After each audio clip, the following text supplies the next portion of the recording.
It was such a bummer, such a letdown, man. We were having such a great tour. You know, we had a Hollywood Undead and Ice Nine Kills out with us, and shows were selling out.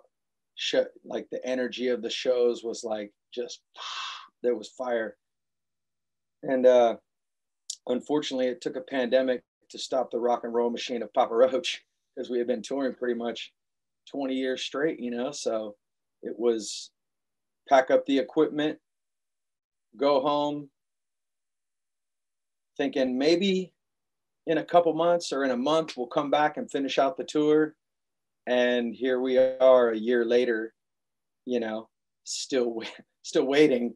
And it's put a lot of things in perspective, man. It really has. And, you know, I got a lot to be grateful for, but I miss the fans. I miss being out there, you know, just screaming in their face and just, you know, there's something very special about that live music, that feel, that connection.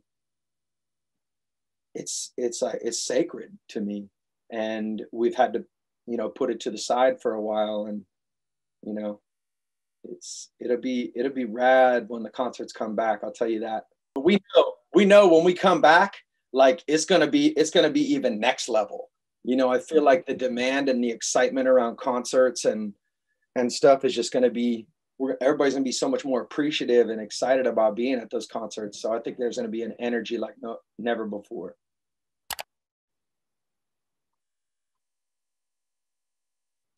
So when I came home, it was like, it was kind of, for a moment, I was really scared, to be honest, because we didn't really know, like, worldwide pandemic, like, what's this look like? What are the effects going to be of this? And so, you know, it's like, I'm going to the grocery store, buying a bunch of food, because, you know, we weren't trying to be out in public because we didn't know how insanely deadly this thing could be, or, you know. And so it was kind of scary for a moment there. And as we started to learn more and more about what was happening, then it was like, oh, okay, I could take a breath. And then it was like, after you know, about a month or 2 months, as you know, it was summertime around here.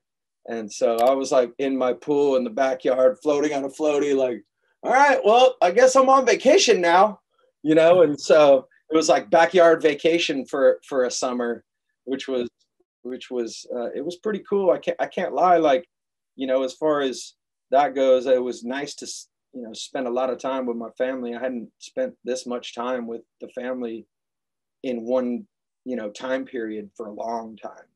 And so, you know, my oldest son, he was getting ready to go away to college. He's in college now, so I got some time with him, and that was great. And, you know, enough time to make my family crazy. They're like, when are you going back on the road, Dad?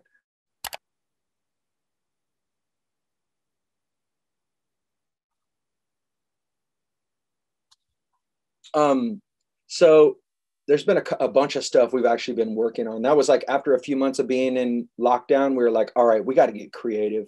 We got to start creating, you know, content and building up to when we come back, you know, and doing shows again. We have all this stuff to go out there and support. And so Greatest Hits was a really cool way to celebrate the last decade with 11/7 Better Noise Music, and take that, put a piece out for the collectors, you know. And we took our time and putting together the artwork and picking the songs. And the funny thing is when we were picking the songs, we started to just look towards like streaming, like what songs were the greatest hits to the fans, you know what I mean? Like which ones were the ones that were spinning the most. And so it's almost like the fans, well, it's not almost like, the fans chose a bulk of what the music was that was to be on the album. And, you know, we did a couple little special pieces for it. We got some unreleased acoustic stuff on there. We got some dope remixes on that as well. And we have our brother Danny Warsnop from Asking Alexandria featuring on Broken As Me, one of the songs off of Fear. We actually just got done shooting a music video for it, and that'll be coming out probably here in the next like month, I believe. And so we've got all these pieces, you know, to support this. And also a song called The Ending is on it, which in America, we're like a few spins away from being #1 on the rock chart. And so that's like, it's really cool to be able to end this era with Better Noise music and celebrate the music through this Greatest Hits Volume 2. And when I say that, I'm like, holy fuck, like Greatest Hits Volume 2? What are we doing? This is like, what?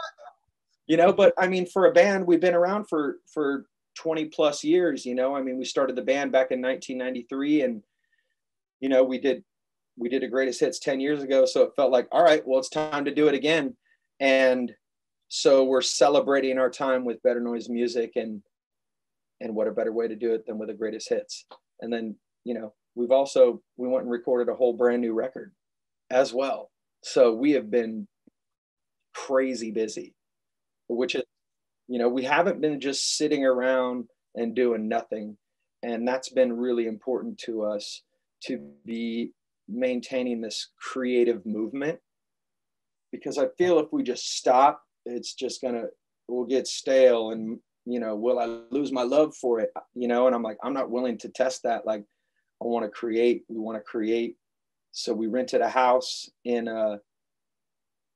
August, in the summer, and we wrote a ton of music. We all lived in it. We all got COVID tested. We had a friend that's like a cook. He came out. We bought all the food. We stayed there. Everybody, no one left for a month. And it was music 24 hours a day. And this record is just, it's in my opinion, like, we've taken it to the next level. And it's like music that's like going to, like, our vision for this is to, like, how do we take rock into the future? You know, we see other bands like Architects, right? They have their version of how they're bringing rock into the future. Bring Me the Horizon is doing their version of taking rock into the future. And, you know, we've, over the last 3 albums, Crooked Teeth, the last 2 records, Crooked Teeth and Who Do You Trust, we've been really like setting the bar a little bit higher for ourselves in the evolution of what we believe where rock's headed. And this album is a testament to that. And so I think we're going to blow people's minds with this new record. It is just fucking, it's so dope, man. I can't wait for people to hear it. But first, the Greatest Hits Volume.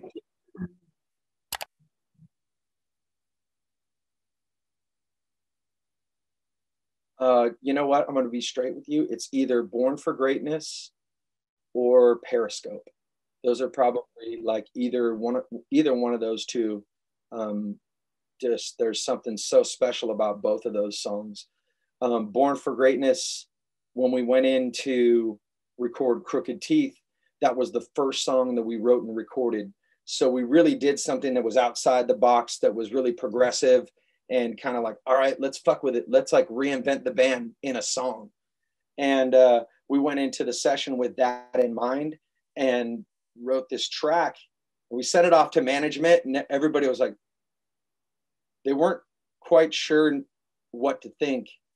And that was exactly the reaction that I expected. You know, I was like, we're gonna flip this shit up. Like, and that's what's beautiful about the creative process before you release a record, is you can go as crazy and far out there as you want, and then you can figure out what the album is. But Born for Greatness, from the moment we wrote it, we knew it was special. And that's really when we're writing records, it's like those are the types of songs that really stick out to me, because it feels like, all right, we're pushing rock into the future. We're pushing it to that next level. And I don't want to be one of those bands that just sits and does the same record over and over. You know, I think another band like that is Linkin Park. You know, they always were progressing their sound and their style.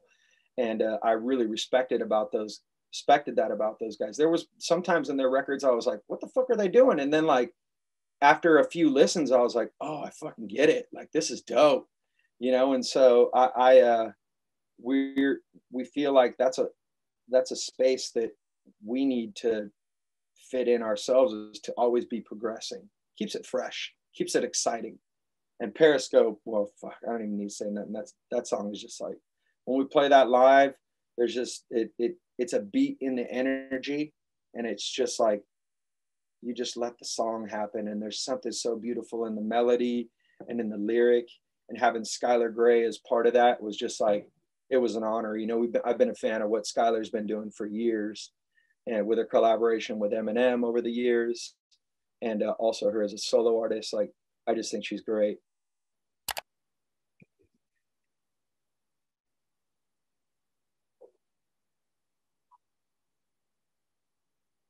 We have 4 actually now. And so, and it's with some dope artists. And some of them are, we're not even on, like some of them are just artists took and flipped the song into their own reimagination of, if Last Resort were their song, how would they write it, or how would they record it? How would they sing it? How would they put the riff on it? And we've gotten some really cool stuff that we're gonna, you know, throughout the rest of this year, just keep dropping those things. And it's we also did something for Getting Away with Murder, and we're also doing something with Scars here pretty soon. And so we're just having fun with it. You know, it's just like, it's a cool way to celebrate the music and celebrate other artists that we like, and make something old new again. And I think we nailed it with our friend Jairus. You know, there's a handful of people that are like, what did you do to the song? And I'm like, the song is still there. You can go listen to Last Resort. It's there, you know? But we found that there's a lot of people that are really liking it. And it's just a cool thing to do. I think hip hop music has really nailed the ability of artists embracing other artists. You know, Kanye bringing around Travis Scott early on in the game and like endorsing him. And so we saw Jairus Johnson and we're like, all right, cool. We're going to endorse this kid because we feel this kid's going to make waves in rock and hip hop. Let's do something. And so the idea of collaboration is totally on the table for us. And there's, in my plans and my future, I want to collaborate as much as possible. I think it's just a cool way to have features on our records, me feature on a bunch of other records. I've got like 3 more features coming out throughout this year on other people's albums. And for me, that's just been fun to get outside the box and mix it up. And so I really hope that the rock world will start doing more and more of it, because I know that we are.